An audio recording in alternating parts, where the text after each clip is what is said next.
I'm going to discuss with you impulsive behavior. Because think about what impulsive behavior does to people. Yeah. I was thinking about, we're in the middle of the Def Reset right now, and I was thinking about how often we make mistakes because we do something that's impulsive. It can create some real problems for people. Impulsive behavior. So I went to WebMD. Yeah. Got some WebMD.com. Some of the things that impulsivity can cause is things like aggressive behavior, restlessness, interrupting others, being easily distracted, breaking the law, destroying things, a hard time saving money, inappropriate remarks, angry outbursts, and lack of forethought. So these are the kind of things. By the way, it didn't mention a donut, Sure. which I think is real high on the impulsive. Also, what about reaching for your phone? Oh, yeah. Because you want to check the gram, right? Yeah. That's an impulsive behavior, right? Yeah. Am I right? You are right. Now, look, there's actual psychological conditions that can cause these things like bipolar disorder, ADHD. So there's a certain level of impulsive behavior where it like wrecks someone's life. And I get that. But I kind of want to talk about just more of the things that we're thinking of, that you and I are thinking of. Hey, ate a donut, shouldn't have pulled through the drive-through. You know what I mean? Yes, sir, I do. Bought that thing that I didn't need. Kind of more normal, impulsive things. Maybe they don't wreck our lives, but they definitely pull us off the path. And look, here's the thing. If you have some of those more strong impulsive behaviors that are causing major issues in your life, impulsive gambling, impulsive spending, you're running up your credit. Like if you're out of control, that's a different scenario where you need to get some help, some professional help. But for more normal scenarios, I was just trying to figure out, or I looked up to try and see what kind of advice they give. So one of the terms that they used is mindfulness. Mindfulness, which means you're paying attention to what's going on, I guess. I guess that's what it means. You're aware of what's happening. Recognizing the impulsive behavior before it occurs, which to me is the same thing I read about, which is knowing what your red flags are. If you're going to lose your temper, you got to know what those red flags are. If you're going to spend money, you got to know what those red flags are. What's that feeling that you're getting? You know, one of the things I've said about spending money, have you ever built anything? Yeah. Oh yeah, that's right. You make videos. Sure. Seriously, you make a video, you get done with the finished product, or you have a feeling of satisfaction. Oh, yeah. Or you build something at your house. Yeah. Slingshot. Super good. When you build something, you get a certain level of satisfaction. Yeah. But in this day and age, we very seldom build things, right? Because so we kind of get the same satisfaction just by buying it. So I think that leads to some people just buying things because it makes you feel good, like you just built something even though you didn't do anything. Yeah. All you do is press click. Right. Yeah. All you did was hit prime and it's coming your way. Yeah, I know. So recognizing what feeling you're having before you hit click or before you go spend the money or before you eat the donut, so that's what mindfulness is about. Just being aware of what you're doing. Just taking a step back, being a little bit detached is a good way to control your impulsivity. Avoiding the situation. This is a big one that they talked about in some of these websites where they give you advice or where they're giving advice. WebMD is one of them. Avoiding the situation completely. This is kind of what they tell like alcoholics, right? Don't go to the bar. Right. Don't drive by the liquor store. Don't drive by the liquor store. Reroute your drive home so you don't have to drive by, Ace's Liquor on the corner. Because when you drive by Ace's Liquor, you're going to get tempted to go in there. So that to me makes sense. If you've got some thing that's a big weakness for you, avoid it. Avoid looking at it. Avoid being around it. I know at the Alcoholics Anonymous, one of their things is people, places, and things, right? If there's people that you used to hang out with, can't hang out with them anymore. Yeah. There's places you used to go that would make you drink, can't go there anymore. And if there's things you used to do that you like to go, you like to drink when you golf, no more golf. So to me, the avoiding those situations is kind of similar to people, places, and things. Makes sense to me. Yeah. Another one that they brought is having an alternate outlet.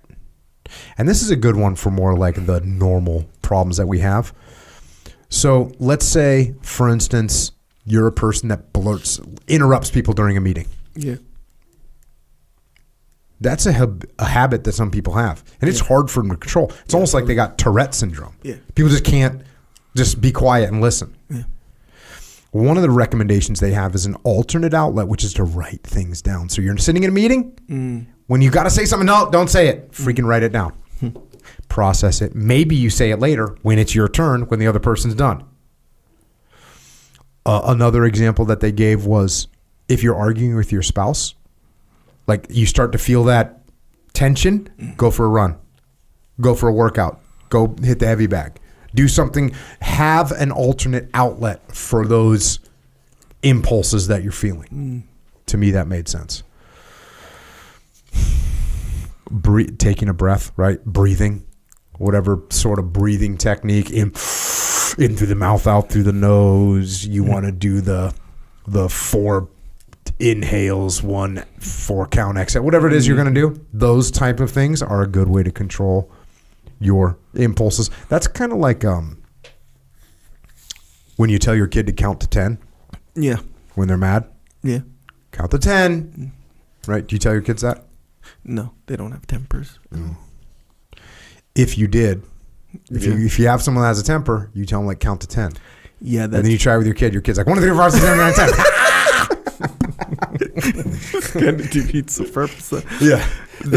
That it does make sense, the count to 10 and also the breathing, but it makes more sense. I don't know, this is what it seems like. I'm not a WebMD or a regular MD, whatever, but it does seem like it makes sense that everyone's a WebMD, dude. I know. You should hear me with Dr. Luke. I'm like, bro, I Googled it. I'm good. Your diagnostics are wrong. I'm going to live forever. Yeah, and meanwhile, you're looking at the little asterisks at the bottom. Oh, this thing does not necessarily mean that you have this. Oh, see, it says I don't have it. Yeah, see? Yeah, that's you right there. Because usually it says, I read MD and I have cancer. Straight up, I have it right now. But the breathing technique and the counting to 10, that's like when you physiologically are losing control. Yeah. Like physiologically. Yeah. So like if you're, I don't know, if you get nervous or something, well, if in the event of you not having a temper or something like physiologically involved in your impulses, then that feels like it works. Because anytime I get like nervous and I'm like nervous and I breathe or whatever, it does help. What makes you nervous? I feel like I just did it. Like really? where I was like, oh, fuck, you're not, you're gonna laugh, but I was more nervous than I should have been. Like I'm using too much energy internally or whatever. It was before I did squats yesterday. For real, bro. It was freaking, bro. I'm telling you, because yeah, but yeah, and I literally did breathe. Not because oh my gosh, I'm nervous, I'm losing control. It was that I'm using more like internal energy than I should be. I need to be right in the perfect zone. That's what I'm saying. And it works. Like you can totally do it. And even before tournaments, like back in the day, a long time ago, before tournaments, when like I would have these gagging fits, like before only the first match. I don't know why. And I'd be like freaking like I'm like I might throw up if I don't stop this. Dang. And then like I'll just breathe, and you just focus on breathing all the way out too. That helps. But anyway, so they're good functional. Yeah. Change your scenery / expand horizon. This is one that I was thinking of. To me, I think this isn't from the experts, from the medical web doctors. Sure. Oh, yeah. This is just from me. Hey, you're feeling an impulse to do something, go do something. Like change your scenery. Yeah. You know what I'm saying? Yeah. Oh, you're about to do something that you know you shouldn't do. Go do something. Just go walk outside. The classic example. And I think that ties back into like changing your perspective. You're expanding your horizon, your visual horizon, right? You're focused on one thing, like we talked about with Huberman. Like, expand your visual horizon. Let's see what else you can see. Let's see more. Wait, you said that you thought this and it wasn't on the list? It wasn't on the list. Thing? Huh. It wasn't on the list to change your scenery. When I think it's actually a really good thing to do. I think it's one of the... They're all kind of, in my opinion, given what I'm feeling, is kind of lumped into the same one. Like having another outlet and changing your scenery. They're kind of the same thing. And it goes with, which I'm surprised it's not on this, but which makes me agree with you what you're saying, like probably 101% even. But you put it back in the day is like find a new mission. So this is a small version or a shorter term version of finding a new mission. So if you're trapped in the house with all the donuts, or I don't know, whatever the case may be, if you have something else to do in a different place and you care about that thing because it's an actual like outlet, bro, you'll think about those donuts or that desire for the donuts way less.